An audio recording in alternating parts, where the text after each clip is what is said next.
নমস্কার। যুক্তি তর্ক সঙ্গে অর্কয়ে আপনাদের স্বাগত। আপনাদের সঙ্গে আমি অর্কপ্রভ সরকার। দিদিমণিকে ভীষ্ম পিতামহের সঙ্গে তুলনা করেছেন শ্রমিক ভট্টাচার্য। যথার্থ তুলনা, কারণ ঝাড়গ্রামে সভায় মুখ্যমন্ত্রী বলেছেন যে তিনি অপরাজেয়। তিনি যদি মনে করেন তিনি অবসর নেবেন বা তিনি পদ থেকে সরে যাবেন বা নির্বাচনে হেরে যাবেন, তবেই একমাত্র তাকে হারানো সম্ভব, নইলে পৃথিবীর কোনো শক্তি নেই তাকে হারাতে পারে। মাননীয় স্মৃতি যে খুব দুর্বল হয়ে পড়েছে, এই কথাগুলো শুনে আমার মনে হয় তিনি প্রথম নির্বাচনে হেরেছিলেন আজ থেকে ৩.৫ দশক আগে ১৯৮৯ সালে মালিনী ভট্টাচার্যের কাছে। তারপর আবার হারলেন ২০২১-এর বিধানসভা নির্বাচনে শুভেন্দু অধিকারীর কাছে ১৯৫৬ ভোটে নন্দীগ্রামে। তাহলে সেবারও কি তিনি ইচ্ছা করে হেরেছিলেন? মানে হারতে চেয়েছিলেন শুভেন্দু অধিকারীর কাছে? শুভেন্দু অধিকারীকে তিনি এত স্নেহ করেন যে তিনি চেয়েছিলেন শুভেন্দু বিজয়ী হন? মুখ্যমন্ত্রীর কথা শুনে কিন্তু আমার এটাই মনে হচ্ছে যে নন্দীগ্রামে তার যে পরাজয় ১৯৫৬ ভোটে, সেটা তিনি চেয়েছিলেন বই হয়েছে। হতেই পারে। উনি যা বলেন সেটাকে তো আমরা এই রাজ্যের মানুষ সেটাকে একেবারে দৈব বাণী বলে আমাদের কিন্তু মেনে নিতে হবে। যদি আমরা না মানি তাহলে আমাদেরই বিপদ। কারণ মাননীয়া মনে করেন যে তিনি যা বলবেন সেটাই আইন, দেশের আইন সংবিধান এইসবের কোনো গুরুত্ব কিন্তু তার কাছে নেই, এটা মাননীয়া মনে করেন। তো তিনি অপরাজেয়, তাকে কেউ হারাতে পারবে না। ২০১৯ সালের লোকসভা নির্বাচনের ফলাফল আমরা কি দেখেছি? বিজেপি ১৮টা, তৃণমূল ২২টা, কংগ্রেস ২টো। কিন্তু তৃণমূল যে ২২টা আসন পেল, আরো ৩টে আসন তৃণমূল হারাতো। শুভেন্দু অধিকারীর সৌজন্যে কাঁথি এবং তমলুকটা জিতেছিল, ঘাটাল জিতেছিল, এবং শেষ দফা নির্বাচনের আগে কলকাতা সহ দক্ষিণবঙ্গের ৯টি আসনে যখন প্রচার তুঙ্গে, তখন বিদ্যাসাগরের মূর্তি ভাঙাকে কেন্দ্র করে একটা বিতর্ক হলো এবং তার সুফল তৃণমূল পেয়েছিল। নইলে বিজেপির প্রাপ্ত আসন সংখ্যা তৃণমূলের থেকে বেশি থাকতো। ২০২১-এ তৃণমূল ২১৩টা আসন পেল, কিন্তু এমন অনেকগুলো আসন ছিল যেখানে বিজেপি গণনার টেবিল ছেড়ে উঠে আসার জন্য হারতে হয়েছে। তাহলেও বিজেপি ক্ষমতায় আসতো না, কিন্তু বিজেপি অনায়াসে ১১০ থেকে ১৫টি আসন পেত, কিন্তু পায়নি। সংসদীয় গণতন্ত্রে ফার্স্ট পাস্ট দ্য পোস্ট এই যে নিয়ম, সেখানে সংখ্যাগরিষ্ঠ আসন জয়ই হচ্ছে বিজয়ীকে চিহ্নিত করে। তৃণমূল জিতেছে, তার মানে কি তৃণমূল অপরাজেয়? যদি অপরাজেয়ই তৃণমূল হয়, বঙ্গেশ্বরী যদি নিজেকে অপরাজেয় ভাবেন, তাহলে এত আতঙ্ক কেন, এত আর্তনাদ কেন, এত ভয় কেন? এসআইআর নিয়ে রাতের ঘুম উড়ে যাচ্ছে কেন? কেন এত রক্তচাপ বাড়ছে? কেন নির্বাচন কমিশনকে যা নয় তাই বলে গালাগাল দিচ্ছেন? আবার বাংলা ভাষার রক্ষাকর্ত্রী হিসাবে তিনি হাজির হয়েছেন। বঙ্গেশ্বরের কিছু নমুনা আপনারা নিশ্চয়ই জানেন। আপনারাই বলুন এটা ভাষা সন্ত্রাস কিনা? নাড্ডা ফাড্ডা গাড্ডা, হোদল কুতকুত, এপাং ওপাং ঝপাং, এটা কোথাকার বাংলা ভাষা? এই যে তিনি নামকরণ করেন উপান্ন, শিল্পান্ন, বাংলা ব্যাকরণ মেনে করেন, ভাষা সন্ত্রাস কে চালাচ্ছে? আপনার আদরের কেষ্ট যখন একজন পুলিশ আধিকারিককে ফোন করে তার বাড়ির মাতৃশক্তিকে অশ্রাব্য কুশ্রাব্য ভাষায় আক্রমণ করেন, সেটা বাংলা ভাষা? এই বাংলা ভাষা আমরা চাই নাকি? কে আপনাকে এই অধিকার দিয়েছে বাংলা ভাষার রক্ষাকর্ত্রী হিসাবে নিজেকে বাজারে হাজির করা? আপনি বাংলা ভাষার কোনো গার্ডিয়ান নন। আপনার আমলে শিক্ষাটা লাটে উঠেছে, শিল্প আসে না, স্বাস্থ্য পরিকাঠামোর কি অবস্থা আমরা জানি। নইলে একজন চিকিৎসক কর্তব্যরত অবস্থায় একটি সরকারি হসপিটালে ধর্ষণ করে খুন করা হয়েছে, এখনো বিচার হয়নি। দায় এড়াতে পারবেন? আপনার অ্যাচিভমেন্ট কি? 15 বছরে 94টা আপনি সামাজিক প্রকল্প নিয়েছেন। সামাজিক প্রকল্প ভারতের সব সরকার নেয়। ভারত সরকারের প্রায় 100-র কাছাকাছি সামাজিক প্রকল্প আছে। তাহলে কল্যাণব্রতী রাষ্ট্র ভাবনায় সামাজিক সুরক্ষা প্রকল্পকে আপনি যদি আপনার সরকারের অ্যাচিভমেন্ট বলেন, সেটাকে কি অ্যাচিভমেন্ট বলা যায়? একটা সরকারের অ্যাচিভমেন্ট তখন হয় যখন শিক্ষায় উন্নতি হয়, স্বাস্থ্যক্ষেত্রে ভোল বদল হয়, পরিকাঠামোয় বিপুল লগ্নি হয় এবং চোখের সামনে পরিকাঠামোর উন্নতি দেখি, শিল্পে বিনিয়োগ হয়, প্রত্যক্ষ কর্মসংস্থান হয়, পরোক্ষ কর্মসংস্থান হয়। সেই শহরের, সেই রাজ্যের রাজধানী থেকে ইন্টারন্যাশনাল ফ্লাইট প্রচুর চলে, দমদম থেকেও যায় 31টা মতো, কিন্তু ডেস্টিনেশন কি? বাংলাদেশ, আপনার ব্যাংকক, ভিয়েতনাম প্রমুখ। পশ্চিম দুনিয়ায় কোনো ফ্লাইট যায় না। কেন যায় না জানেন? বিজনেস ক্লাসের লোক হয় না। বিজনেস ক্লাসে যদি ভর্তি না হয় তাহলে কখনোই ইন্টারন্যাশনাল ফ্লাইট যারা অপারেট করে তাদের লাভ হয় না। যতই মাননীয় ইন্টারন্যাশনাল ফ্লাইট কলকাতা থেকে চালু করার ব্যাপারে আর্জি জানাক বিভিন্ন এয়ারলাইন্সকে, ওই এয়ারলাইন্স কিন্তু ব্যবসা বোঝে। মাননীয়ার কথায় তারা হয়তো শোনে, কিন্তু যখন তারা ক্যালকুলেশন করে প্রফিট লসের, তখন লসের খাতাটাই ভারী থাকে, সেই জন্য তারা চালায় না। একটা রাজধানী শহরের বিমানবন্দরে কটা ইন্টারন্যাশনাল ফ্লাইট ওঠানামা করে সেটার উপরই কিন্তু নির্ভর করে বা আমরা বুঝতে পারি সেই রাজ্য শিল্পে কতটা উন্নত। দুর্ভাগ্যের বিষয় পশ্চিমবঙ্গ শিল্প মানচিত্রে পিছিয়ে আছে। প্রস্তাবিত বিনিয়োগের অঙ্কে দেশের মধ্যে চতুর্থ, কিন্তু বিনিয়োগ বাস্তবায়নের প্রশ্নে দেশের প্রথম 12টা রাজ্যের মধ্যে নেই। এই তো আপনার অ্যাচিভমেন্ট। অ্যাচিভমেন্ট নিয়ে মানুষের কাছে যাওয়ার ক্ষমতা নেই, সাহস নেই, কারণ চৌর্যবৃত্তির সাম্রাজ্যকে দৃঢ়ভাবে প্রতিষ্ঠা করেছেন বঙ্গেশ্বরী।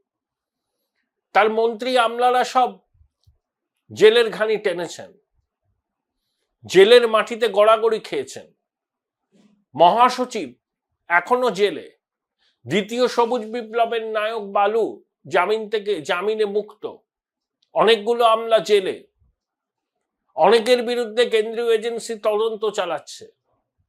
আর আপনি 15 বছর রাজ করার পর মানুষের কাছে কি নিয়ে যাবেন? আপনার অ্যাচিভমেন্ট সামাজিক প্রকল্প সব সরকার করে, আর আপনি ঋণ করে এই সামাজিক প্রকল্পের টাকা দিচ্ছেন।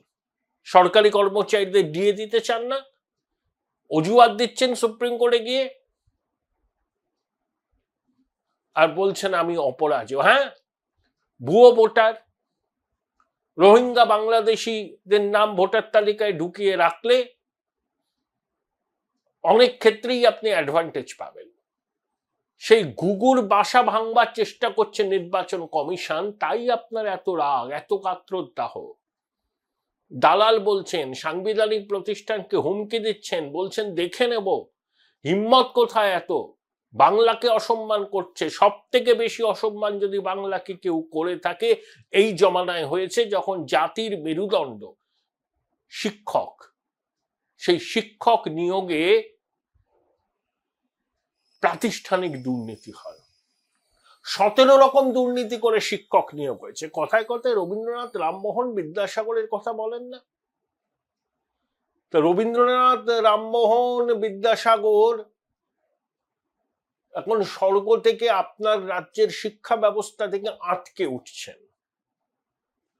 গলায় মনীষীদের ছবি ঝুলিয়ে পদযাত্রা করলাম, আর তাতেই হয়ে গেল বাংলা ভাষার প্রতি আপনার দরদ? আপনার প্রশাসনের আধিকারিক উচ্চ পদে যারা আছে কজন বাঙালি? এত বাংলার প্রতি দরদ ইউসুফ পাঠানকে গুজরাট থেকে নিয়ে এসেছিলেন বহরমপুরে, কীর্তি আজাদকে নিয়ে এসেছিলেন, শত্রুঘ্ন সিনহাকে নিয়ে এসেছিলেন, সঞ্জয় মুখোপাধ্যায়কে ডিজি করতে পারেন না, অত্রি ভট্টাচার্যকে রাজ্য পুলিশের মহানির্দেশক করতে পারেন না। এরা সব বাংলার সন্তান। প্রার্থী খুঁজে পেলেন না। যে গুজরাট, আপনার এত গুজরাটিদের প্রতি এত ক্ষোভ, অভিমান, রাগ, সেই গুজরাট থেকে প্রার্থী আনতে হয়েছে আপনাকে। আর আপনি মিথ্যা ন্যারেটিভ করে মানুষকে বিভ্রান্ত করছেন।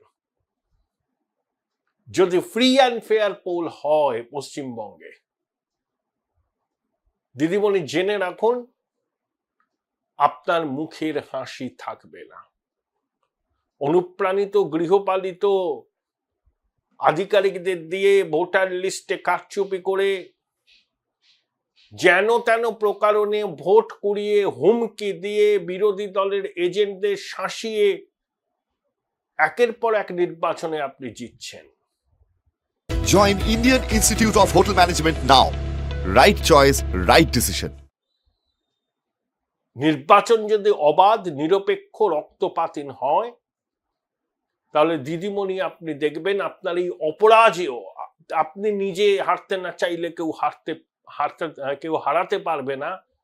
নিজেকে ঘিরে যে মিথ আপনি তৈরি করেছেন, সেই মিথ ভেঙে খান খান হয়ে যাবে। আপনি যে অপরাজেয় নন, সেটা শুভেন্দু অধিকারী 4 বছর আগে নন্দীগ্রামে প্রমাণ করে দিয়েছে। 1956 যন্ত্রণা দিদি আপনি এখনো ভুলতে পারেননি, পারবেনও না কোনোদিন। এত রক্তচাপ বেড়ে যাচ্ছে, নত্যসত্ত্ব জ্ঞান ভুলে যা নয় তাই বলছেন, আবার বাংলা প্রতি দরদ, বাংলা ভাষাকে রক্ষা করতে চাইছেন। এমন এমন শব্দবন্ধ ব্যবহার করেন যে সাধারণ মানুষ কানে তুলো দিতে হয়। এটা বাংলা ভাষা? এপাং ওপাং ঝপাং, আমরা সবাই ড্যাং ড্যাং, নাড্ডা ফাড্ডা চাড্ডা, বাংলা ভাষা? পিঁপড়ের মতো পিষে মেরে ফেলবো হুমকি দিচ্ছেন। রাজ্যের মুখ্যমন্ত্রী সাংবিধানিক পদে আসীন, সংবিধান নিয়ে শপথ নিয়েছেন, এরকম ভাবে হুমকি দিচ্ছেন। বিএলওদের দিয়েছিলেন। আইন কানুন কি জানেন না? না, আইন কানুন গুলো আপনাকে কেউ বলেও দেয় না যে দিদিমণি এগুলো বলবেন না, বিপদ দেখে আনবেন না। একের পর এক নির্বাচনে জিতে আপনি মনে করছেন যে এমনি করেই যাই, যদি দিন যাক না, যাবে না। গণতান্ত্রিক পদ্ধতিতে অবাধ, সুষ্ঠু, নিরপেক্ষ নির্বাচন এবার হবে। অতীতে নির্বাচন কমিশনের যা ভূমিকা ছিল, এবারে সেই ভূমিকা থাকবে না। আর আপনি কমিশনকে গালমন্দ করছেন, কমিশনকে বলছেন বিজেপির দালাল। আপনার রাজ্য নির্বাচন কমিশন কি ওই যে একটা বড় গোঁফ নিয়ে, বড় বড় চোখ নিয়ে একজন মুখ্য নির্বাচন কমিশনার ছিলেন, যিনি বেশ মৌজ মস্তিতে থাকেন?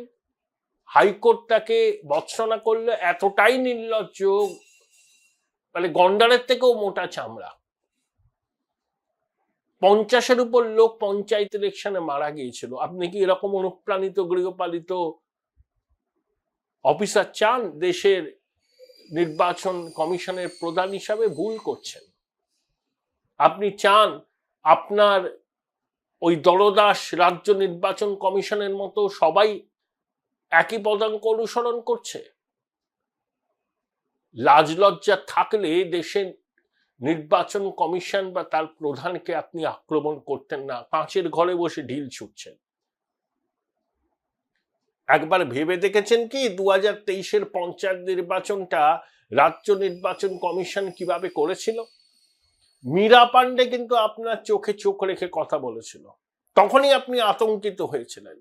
মীরা পান্ডেকে সবক শেখাবার চেষ্টা করেছিলেন, কিন্তু মীরা পান্ডের মতো অফিসার তো খুব কম।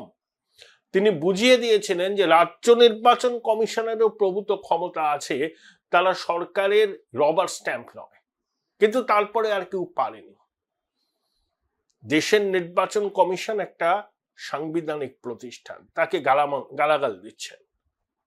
চাইছেন আপনি যেরকম অনুপ্রাণিত গৃহপালিত আমলাকুল দ্বারা পরিবেষ্টিত হয়ে থাকেন, জাতীয় নির্বাচন কমিশনও ঠিক সেই রকম হোক। আপনার কথায় উঠুক, আপনার কথায় বসুক। হবে না দিদি। এই সংঘাত অনেক দূর যাবে এবং দেশের আইন আপনাকে মানতে বাধ্য। আপনি যদি না মানেন কনসিকুয়েন্স ফেস করতে হবে। আর অপরাজেয় আপনি ভাবতে পারেন, এটা আপনার কল্পনা হতে পারে। আপনার শ্লাবকুল আপনাকে অনেক রকম ভাবে গ্লোরিফাই করে, দিদি আপনি মহান, দিদি আপনি যা করেছেন 100 বছর বাংলায় কেউ করতে পারবে না, ইতিহাসের স্বর্ণাক্ষরে আপনার নাম লেখা থাকবে। ইতিহাসে একটা কারণে আপনার নাম লেখা থাকবে, 34 বছরের বাম শাসনকে সরানোর পিছনে আপনার ভূমিকা। কিন্তু বিগত 15 বছরে যা হয়েছে পশ্চিমবঙ্গে, যে কোনো সহনাগরিক আমার সঙ্গে সহমত, চৌর্যবৃত্তির সাম্রাজ্য দৃঢ়ভাবে প্রতিষ্ঠিত হয়েছে।